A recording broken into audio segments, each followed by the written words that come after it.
Hi, it's Pleasance. Today's workshop or mini shop will be audio and video for those who want to have a little bit more of an intimate connection besides just the audio. Today's teachings, practice, sharing is around something very, very close to my heart. It is around what is a grief practice in real life?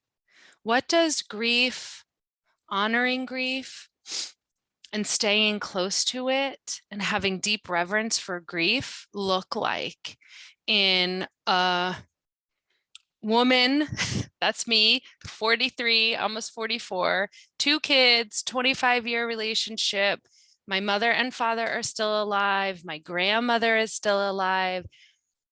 What does a grief practice look like for someone in this age and stage? And so I'm going to share with you a practice that I have and I've been working with for years. And it is the practice of being aware of dying as a commitment and devotion to my living, to our living.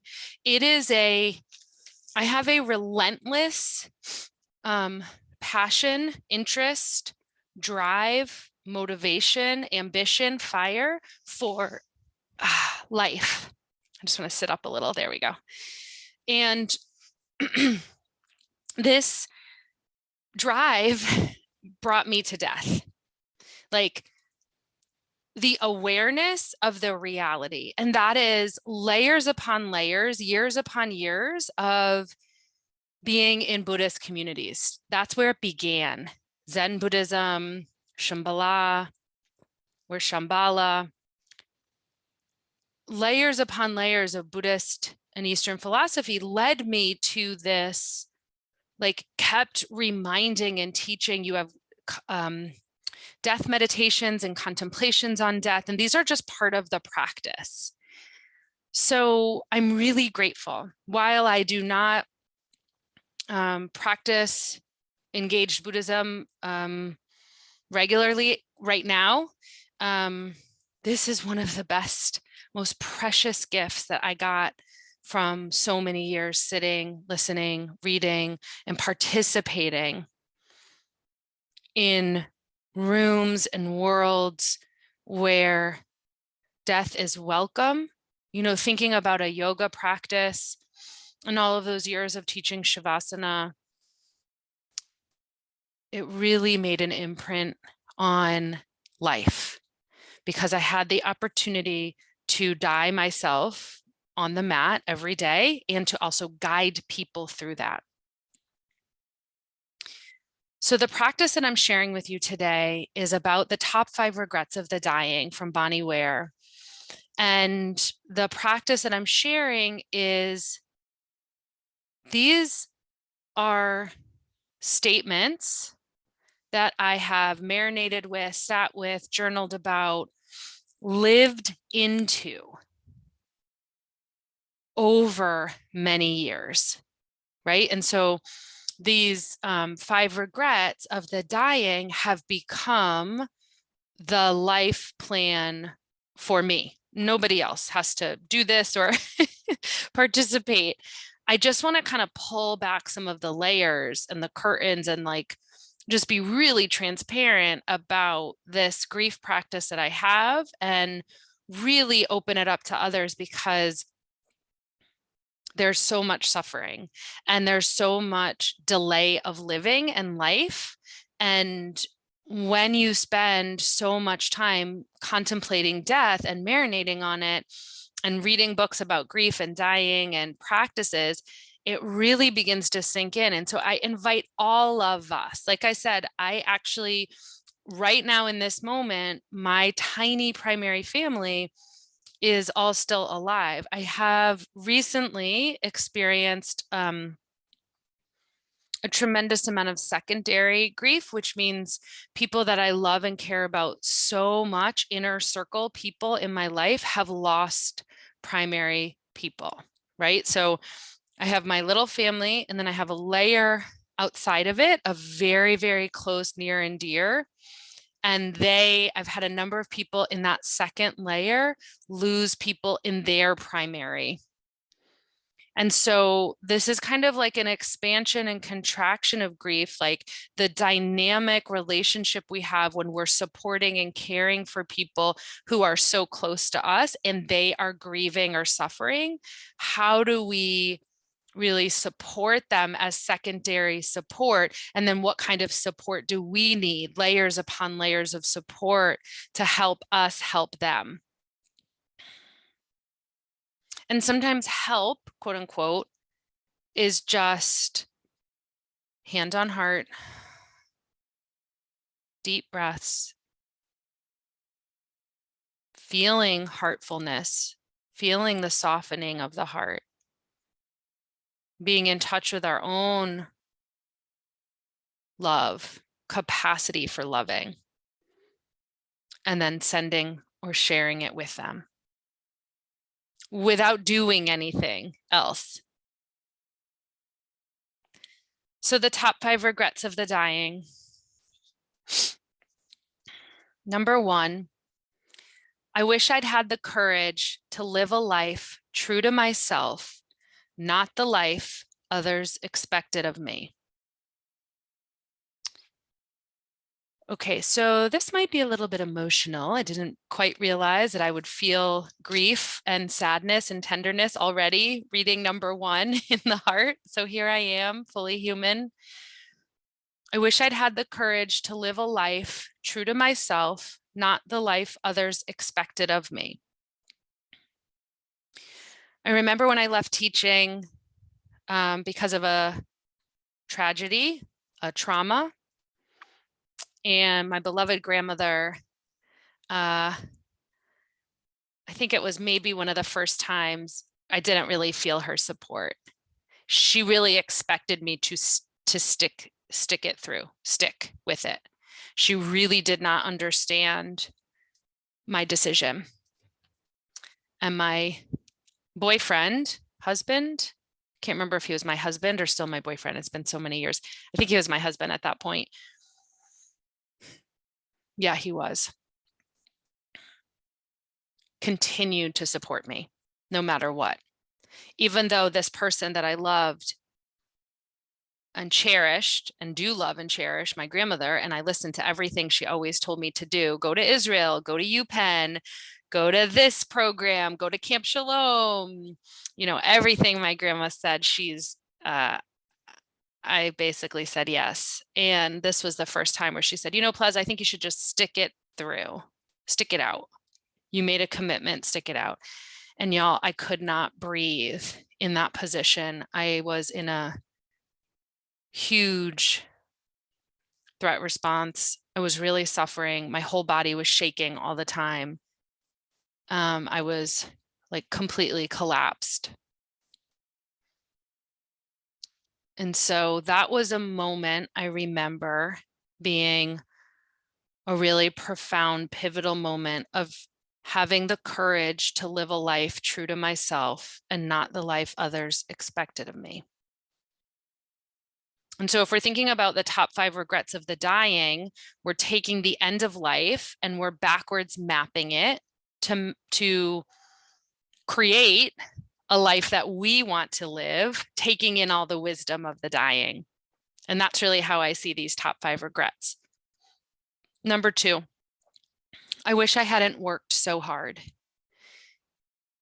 So this is one I think we all can continue to massage at different stages of life, not too tight, not too loose. This is a practice. What might we do if we weren't working so hard or so much? What might we do with the space between? And so there can be a lot of discomfort there. And I find myself in that space, digesting, creating, like not creating for work, but just creating for pleasure, resting, laying on the floor, on the earth. I wish I hadn't worked so hard. What else is there? What else might there be? What comes to mind that you're not making time for, that you want to rearrange in your priority of your week?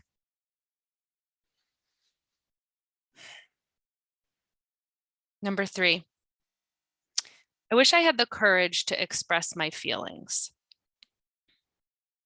So I remember the first time I read this in the top 5 regrets of the dying, and I was able to put something together. I was not expressing my feelings because I knew about it from this list or this book or these regrets. It was and is how I'm made naturally. It is my true nature. It is the essence of who I am. I have many layers in an archetypal system that lead me to have, like in terms of being a sun in Gemini, that's communication, aligning deeply with a lot of the Enneagram 4 types. That's very much about expressing feelings, doing death doula work, being a writer, being a creative. There are a lot of aspects of who I am that lend itself naturally to expressing my feelings. And so for number 3, where are you in expressing your feelings? Who does that land with or land on? Is it in your journal? Is it just in your head? Is there something you want to say that maybe hasn't been said? And so what's the outlet in order to have that courage to express the feelings? And those of you who already do that, this is one of those affirmations and validations. While it may not be a societal norm to express your feelings, that there's an aspect here of doing it that is the counterweight of these regrets of the dying. And so I know in this moment, right now, 9:07 a.m., my relationships are not perfect. There is discomfort and hurt and blame and pretty much every other normal human emotion and experience in the relational field. And if 9:08 were to be my last breath, I have said everything that needs to be said from a loving, repaired, compassionate place, even to those people where things are difficult. And so being able to hold both, this is really uncomfortable. I'm working in the realm of growth, and I feel love and care for you, are simultaneously happening. And if today were my last day, I know that I have expressed that to those where it is most difficult. Now, of course, my son always says, "Mom, you tell me you love me every day, all the time. Stop." So that's an easier, those are, I feel like, easier ones for the people closest, where we just shower them with love to know it and feel it in their bones. And so for me, I wish I'd had the courage to express my feelings not only comes out in terms of like full expression of self, but also in the relationships where it's most difficult to express maybe multidimensional feelings in the relational field. Number 4, I wish I had stayed in touch with my friends. I find this one to be really interesting because of some of the relationships that have ended. And so for me, it's about differentiating closures, endings, moving on, new beginnings. And also when I feel like I want to connect with a friend or an old friend or a new friend, that I do that I take action on it, reach out, send a text, write a letter, send an email, make a date, just that it's like as it ebbs and flows, maybe there's new friends that I want to kind of bring in, since we're all always changing and our roles and identities and boundaries, all of that's always changing. Where are friendships? And it's really interesting right now. I have a lot of I can just feel feel them with us right now. I have a few different communities, three really, that I'm thinking of. And each of them are their own unique, heartful, incredible, expansive, growth, learning, spirit, support places. And I don't know these people well, and yet I feel them in my life and as support, and they have continued to be that. And so for me, staying in touch with those communities in the field is one of the highest priorities of my week. My weeks continue to have all of these unexpected things. Some are good, some are hard. And I continue to lean on these communities and circles and layers of support. And so I'm even opening the definition of friends to be some of these communities we're in, where it's not necessarily one person, but rather the whole field or the whole village or the whole circle. And number 5, I wish I had let myself be happier. Okay, this is a big one because I don't know anybody, can't think of anybody I know who is deliberately trying to be miserable. If all humans want to be seen, loved, and heard for who they are, I believe we all have this desire, and that some of the things that are blocking us from our true nature, our joy, our contentment, like when it says be happier, like I don't mean that very lightly. I mean that in a really deep, resonant, this is my life and I'm fully in it kind of happy way with all the grief and sorrow. And so for me, I wish I had let myself be happier has been evolving over many, many, many years with thousands of hours of listening and reading and talking and sharing my life with other humans. And I can say honestly now that the waves of joy and contentment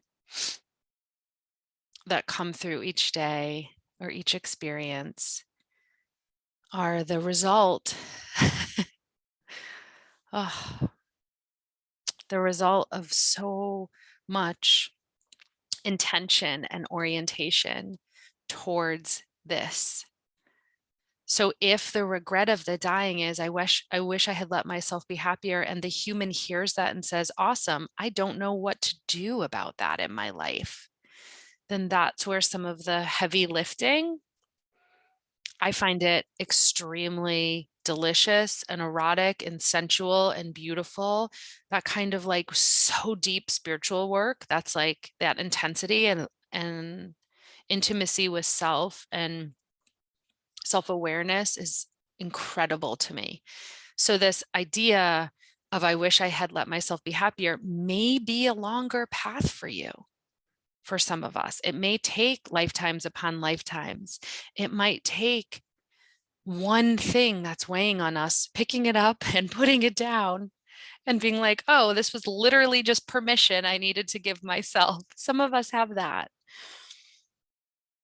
But I'm so curious what that element is for you. I wish I had let myself be happier, and what's in the way of that, and what might living your life in today's calendar plan book, like what might that really look like and feel like, and what kind of digging might need to be done in order to experience that charge from the earth that is possible. I am a living, breathing experience. You can look at 15 years of public writing, blog posts, newsletters, podcasts, of doing this dance of living out loud or living on purpose or living in the light, turning towards the light has been really just deep diving into the dark. That's the truth. And so in close, The top 5 regrets of the dying can become the top 5 ways that we live, ways that we orient towards living, ways that we understand our time is limited and that we are all these incredible divine creative sparks of light and love and compassion, strength, courage, divinity, goddess, God, divine, whatever you call it. And we can use this wisdom from our beloved siblings who are not here anymore with us on the earth, but maybe in the astral, ethereal realms, to learn from them and to live in their honor. And so recently one of my friends, oh, I wish y'all knew her, Jay, she transitioned, mother of 4, grandmother, beautiful, beautiful soul. And I went to her memorial viewing, and I couldn't stop staring at her hands, her beautiful hands and her fingernails, and they were painted and long, and they were just so peaceful. And the whole way home, and ever since then, that was 2 weeks ago, I can't stop looking at my hands. Maybe it was a week ago. I don't know. Time and space are very weird to me right now. Very wacky, wonderful, wild. But the point is that realizing that Jay's divine light and spark had left the body, and the stillness, the peacefulness in the hands. And then and our friend Christina had sent me a picture of us, and in the picture our hands and our legs are like wrapped on each other. And I'm just so aware of the life in my hands for healing, for writing, for drawing, for holding, for caring. Like, this is it. It's like these are the tools. And I know all of these spiritual traditions have that teaching, but it's like it is so deeply resonant in my bones now. I get it. I get it. And so may our hands be the way in which these regrets of the dying turn into how we live. And then when I'm there, goddess willing, whenever that is, I say, I did have the courage to live a life true to myself. I didn't work so hard. I did have the courage to express my feelings. I did stay in touch with my friends, and I did let myself be happy. And then whoosh, lean back in the great love and be swept up into the mystery. May it be so.